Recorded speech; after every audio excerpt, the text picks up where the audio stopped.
హరి ఓం. అందరికీ నమస్కారం. ఈరోజు ముక్కోటి ఏకాదశి, ఉత్తర ద్వార దర్శనాల గురించి, వాటి ప్రత్యేకత గురించి చెప్పుకుందాం. ఏకాదశి అంటే పౌర్ణమి తర్వాత వచ్చే 11వ రోజు, అలాగే అమావాస్య తర్వాత వచ్చే 11వ రోజు. మానవ శరీరం ఒక మండల కాలాంతర చక్రంలో లయబద్ధంగా నడుస్తుంది. మండల కాలం అంటే సుమారు 40 రోజుల నుంచి 48 రోజులు. ఈ చక్రంలో 3 ప్రత్యేకమైన రోజులు శరీరానికి ఆహారం తీసుకోవలసిన అవసరం ఉండదు. ఆ రోజులు ఏవో తెలుసుకుని శరీరానికి ఆహారం ఇవ్వకుండా ఉండగలిగితే ఆరోగ్య సమస్యలు చాలా వరకు రాకుండా ఉంటాయి. కానీ ప్రజలకి అవగాహన లేకపోవడం వల్ల మహర్షులు ఈ నియమాలు పెట్టారు. సరిగ్గా గమనిస్తే 48 రోజుల్లో 3 ఏకాదశులు వస్తాయి. ఇంకా ఏమిటంటే ఏకాదశి రోజున ఒక ప్రత్యేకమైన స్థితి ఉంటుంది. అప్పుడు మనం మన శరీరాన్ని తేలికగా అనుకూలంగా ఉంచుకుంటే మన చైతన్యం అంతర్ముఖమవుతుంది. మనలో ఉన్న అంతర్గత శక్తుల్ని మేల్కొల్పే అవకాశం మనకి ఉంటుంది. మనం కడుపు నిండా తింటే చైతన్యం, చురుకుతనం తగ్గిపోతుంది. శరీరంలోని 11 అంటే 5 కర్మేంద్రియాలు, 5 జ్ఞానేంద్రియాలు, మనసు మొత్తం కలిసి 11. వీటిని అన్నింటినీ ఏకాగ్రం చేసి నియంత్రించడమే ఏకాదశి. ఏడాదిలో 24 ఏకాదశులు వస్తాయి. వాటిలో ముక్కోటి ఏకాదశి లేదా వైకుంఠ ఏకాదశికి ప్రాధాన్యత ఎక్కువ. సూర్యుడు ఉత్తరాయణానికి మారే ముందు వచ్చే ధనుర్మాస శుద్ధ ఏకాదశినే వైకుంఠ ఏకాదశి లేదా ముక్కోటి ఏకాదశి అంటారు. సూర్యుడు ధనుసులో ప్రవేశించిన తర్వాత మకర సంక్రమణం వరకు జరిగే మార్గం మధ్యలో ముక్కోటి ఏకాదశి వస్తుంది. ఈ రోజున వైకుంఠంలో వాకిళ్లు తెరుచుకుని ఉంటాయనే నమ్మకంతో భక్తులు వైష్ణవాలయాలలో కల ఉత్తర ద్వారం దగ్గర తెల్లవారుజాము నుండే శ్రీ మహావిష్ణువు దర్శనార్థం కాచుకుని ఉంటారు. ఆలయాలు సాక్షాత్తు వైకుంఠమే కదా. ఈరోజే ఉత్తర ద్వారం దగ్గర ఆ సకలలోక నాయకుడు ఎందుకు దర్శనమిస్తాడు అంటే, ఒకసారి విష్ణువు యోగనిద్రలో ఉండగా ఆయన నాభి నుంచి బ్రహ్మ, చెవుల నుంచి మధుకైటబులు అనే రాక్షసులు పుట్టారు. మధుకైటబులు తాము ఎక్కడి నుంచి పుట్టామో వారికి తెలియలేదు. తమోగుణం కలవారికి తెలియదు కదా. వీళ్ళు రాక్షసులు, తమోగుణం కలవారు. తమ జన్మస్థానాన్ని తెలుసుకోలేకపోయారు. వారిలో వారు తర్కించుకుని శక్తి వల్ల పుట్టాము అని భావించి ఆ శక్తిని ప్రార్థించారు. ఆ శక్తి అనుగ్రహంతో వారు మహాబలవంతులై గర్వంతో బ్రహ్మని బాధ పెడుతూ తమతో యుద్ధానికి రమ్మన్నారు. వారి బాధ పడలేక బ్రహ్మ సత్వగుణ సంపన్నుడు కాబట్టి తన జన్మకారణమైన శ్రీ మహావిష్ణువుని తనని రక్షించమని ప్రార్థించాడు. విష్ణువు ఆవలించి ఉన్న యోగనిద్రని తొలగిపోమ్మని ప్రార్థించాడు. అప్పుడు విష్ణువు యోగనిద్ర నుంచి మేల్కొని బ్రహ్మకి అభయమిచ్చి మధుకైటబులతో యుద్ధం చేశాడు. శక్తి వల్ల మధుకైటబులు ఎంతకాలమైనా యుద్ధం చేస్తూనే ఉన్నారు, కానీ ఓడిపోవట్లేదు. అప్పుడు విష్ణువు వారితో, మీరిద్దరూ నేనొక్కడినే కాబట్టి నాకు కొంచెం విశ్రాంతి కావాలి అన్నాడు. వారు సరేనన్నారు. ఆ సమయంలో విష్ణువు శక్తిని స్మరించాడు. శక్తి మధుకైటబుల్ని ఆవహించి వారిని మోహితులుగా చేసింది. అప్పుడు విష్ణువు, ఓ దానవులారా, నాతో మీరు పోరాడలేరు కాబట్టి నన్ను శరణు వేడండి, అభయమిస్తాను అన్నాడు. అహంకారంతో ఉన్న మధుకైటబులు, నువ్వే మమ్మల్ని ప్రార్థించు, నీకే మేము కోరిన వరాలు ఇస్తాము అన్నారు. వెంటనే విష్ణువు వారితో, అయితే మీరు నా చేతిలో మృతులు ఇవ్వండి అన్నాడు.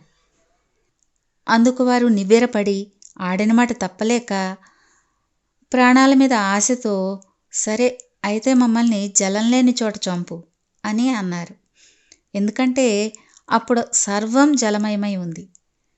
శ్రీ మహావిష్ణువు నవ్వి అలాగేనంటూ వారిని తన ఊరువుల మీద అంటే తొడల మీద పెట్టుకుని చంపాడు.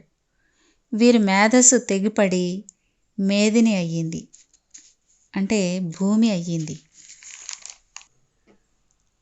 ఆ మధుకైటబులు మరణించే సమయంలో తమ కోసం వైకుంఠ ద్వారాలు తెరవాలని, తమ కథ విన్నవారికి, వైకుంఠ ద్వారం గుండా వస్తున్న విష్ణు స్వరూపాన్ని చూసిన వారికి వైకుంఠ ప్రవేశం కల్పించాలని కోరారు. విష్ణువు వారిని అనుగ్రహించాడు. అందుకే ఆ రోజు మహావిష్ణువు గరుడ వాహనం పైన 3,000,000 అంటే 3 కోట్ల అంటే 3 గణాల దేవతలతో పాటు భూలోకానికి దిగివచ్చి భక్తులకి దర్శనమిస్తాడు. అందుకే దీనికి 3,000,000 ఏకాదశి అని పేరు వచ్చిందంటారు. ఈ ఒక్క ఏకాదశి 3 కోట్ల ఏకాదశులతో సమానం కాబట్టి దీన్ని 3,000,000 ఏకాదశి అని అంటారని కూడా చెప్తారు. ఈరోజే హాలాహలం, అమృతం 2 పుట్టాయి. శివుడు హాలాహలం మింగిన రోజు, కురుక్షేత్ర యుద్ధంలో శ్రీకృష్ణుడు అర్జునుడికి భగవద్గీతను ఉపదేశించిన రోజు కూడా ఇదే. పద్మపురాణంలో విష్ణువు నుండి పుట్టిన శక్తి ముర అనే రాక్షసుణ్ణి సంహరించిన రోజు వైకుంఠ ఏకాదశిగా పేరు పొందింది. విష్ణువు మురని సంహరించి మురారి అయ్యాడు.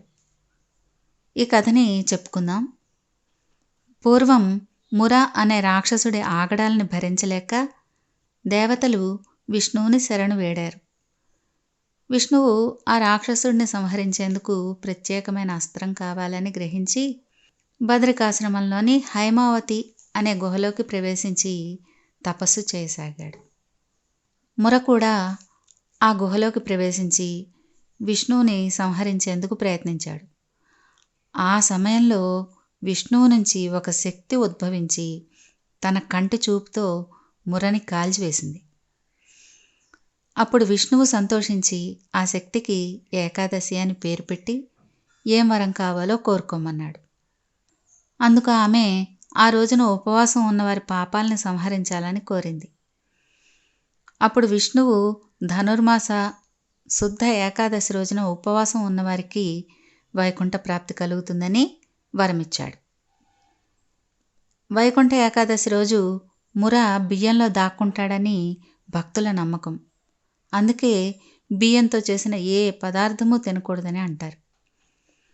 ఈ రోజున ఉపవాసం ఉంటే మిగతా 23 ఏకాదశులు ఉపవాసం చేసిన ఫలితం వస్తుంది. ఉపవాసం అంటే ఉపవసించడం, అంటే రోజంతా విష్ణువుకి సమీపంగా ఉండడం. విష్ణునామస్మరణ, సేవ మొదలైన నవవిధ భక్తి మార్గాలని అనుసరిస్తూ విష్ణు శరణాగతిలో ఉండాలని అర్థం. ముర అంటే తామస రాజస గుణాలకి, అరిషడ్వర్గాలకి ప్రతీక. వీటిని ఉపవాస జాగరణల ద్వారా జయిస్తే సత్వగుణం లభించి ముక్తి మార్గం ఏర్పడుతుంది. వరి అన్నంలో ముర ఉంటాడు కనుక ఆ రోజు వరి అన్నం తింటే మందబుద్ధిని కలిగించి అజాగ్రత్తను పెంచుతాడు. అందుకే ఏకాదశి నాడు ఏమీ తినకుండా ఉండి ద్వాదశి నాడు అన్నదానం చేసి భోజనం చేయాలని చెప్తారు. విష్ణువు ఏకాదశికి ఇచ్చిన వరం ప్రకారం వైష్ణవాలయాల్లో వైకుంఠ ద్వారాన్ని తలపించే విధంగా ఉత్తర ద్వారాల్ని ఏర్పాటు చేస్తారు. మామూలు రోజుల్లో ఈ ఉత్తర ద్వారాలు మూసి ఉంచుతారు. కానీ ఈ ఏకాదశికి మాత్రం ఎంతో వైభవంగా ఉత్తర ద్వార దర్శనం కోసం స్వామిని ఆ ద్వారం వద్ద నిలుపుతారు. విష్ణువు వైకుంఠం ఎక్కడో లేదు, దేహమే దేవాలయం. ప్రతి జీవి హృదయంలోనూ ఆ పరమాత్మ ప్రకాశిస్తూ ఉంటాడు. ఆ పరమాత్మను ఉద్దేశించి ఏకాదశి వ్రతాన్ని చేయడం అంటే ఏకాదశ ఇంద్రియాల్ని నిగ్రహించి పూజ, జప, ధ్యాన సాధనల ద్వారా ఆరాధించడం. ఏకాదశ ఇంద్రియాల ద్వారానే మనం పాపాలు చేస్తూ ఉంటాం. అవే అజ్ఞానానికి మూలం, అవే అజ్ఞానానికి స్థానం. అందుకే వాటికి ప్రతీక అయిన మురాసురుణ్ణి, జ్ఞానానికి ప్రతీక అయిన ఏకాదశి సంహరించింది. అంటే ఏకాదశి జ్ఞానప్రదాయిని. కాబట్టి ఏకాదశి వ్రతాన్ని నిష్టగా ఆచరించిన వారు జ్ఞానవంతులవుతారు. జన్మాంతంలో వైకుంఠాన్ని చేరుకుంటారు. ఇంకా తరువాతి భాగంలో మరో విశేష విషయాన్ని గురించి చెప్పుకుందాం. హరి ఓం.